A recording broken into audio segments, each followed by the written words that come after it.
আমরা এখন মসজিদটির মধ্যে প্রবেশ করতেছি। মসজিদটি কিন্তু অনেক ঐতিহাসিক। এটি হচ্ছে আলবেনিয়ার ইউরোপের দেশ যে আলবেনিয়ার রাজধানী তিরানার একদম মেইন স্কোয়ার স্কান্দারবেগ যে স্কোয়ার সেখানে অবস্থিত। আপনি দেখতে পাচ্ছেন মসজিদের মধ্যে কত সুন্দর কারুকাজ, সুন্দর একটি লাইট। এছাড়া মসজিদটির যে গম্বুজ বা দেয়ালে এত সুন্দর নিখুঁত কারুকাজ আছে এখানে, যেটা অবশ্যই আপনাকে মুগ্ধ করবে। এবং এছাড়া দেখেন আপনারা ইমাম সাহেবের যে স্থান, মেম্বার যেটিকে বলা হয়, মেম্বারটা কত সুন্দর, একদম পুরাতন সেই যুগের। যেটি বলছিলাম যে মসজিদের ইতিহাসটা কিন্তু অবশ্যই আপনাদের বলতে হবে যে এটি হচ্ছে 1789 সালে কিন্তু মোল্লাবে এই মসজিদের নির্মাণ কাজ শুরু করেন। মোল্লাবে ছিলেন হচ্ছে যে তুরস্কের যে উসমানীয় সাম্রাজ্যের একজন একজন কমান্ডার ছিলেন। আচ্ছা, যেহেতু আমি আগে বলেছিলাম যে মসজিদটি উসমানীয় সাম্রাজ্যের সময় নির্মিত হয়েছিল, এবং এই মসজিদটি হচ্ছে নির্মাণ কাজ শুরু করে 1789 সালে মোল্লাবে, অর্থাৎ মোল্লাবেও ছিল একজন উসমানী সাম্রাজ্যের একজন কমান্ডার। এরপর হচ্ছে গিয়ে 1823 সালে গিয়ে এই নির্মাণ কাজ শেষ করে এতেমবে, যার নামে বর্তমানে মসজিদটি রয়েছে।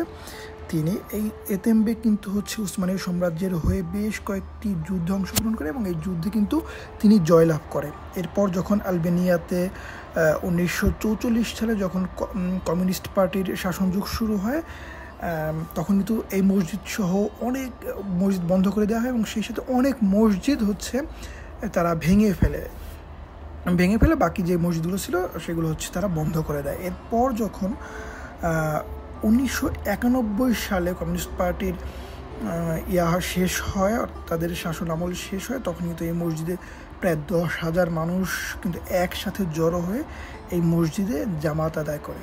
বর্তমানে এই মসজিদে আপনি এখানে জামাত আদায় করতে পারবেন। আমরাও নামাজ পড়েছিলাম মসজিদটিতে।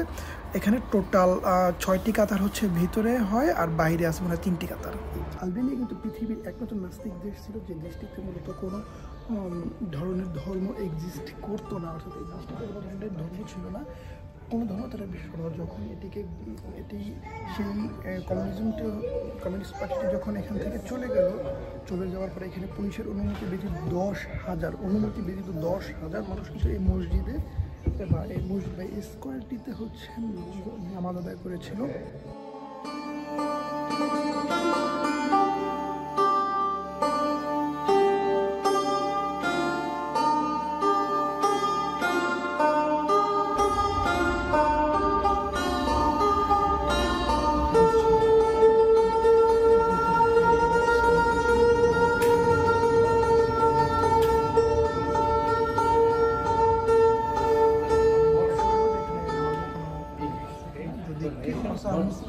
Bangladesh? Intuit. Thank you. এখানেও হচ্ছে নামাজের অনুমতি আছে।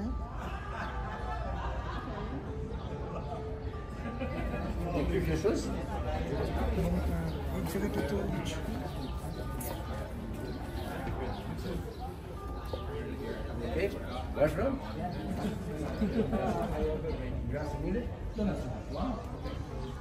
এই জায়গাটিতেও হচ্ছে নামাজের অনুমতি আছে, আপনি চাইলে এখানে নামাজ পড়তে পারবেন। তো আমরা এখনকার মতো এখান থেকে বিদায় নেব, তবে আমরা আরবার আসবো এখানে নামাজ পড়ার জন্য।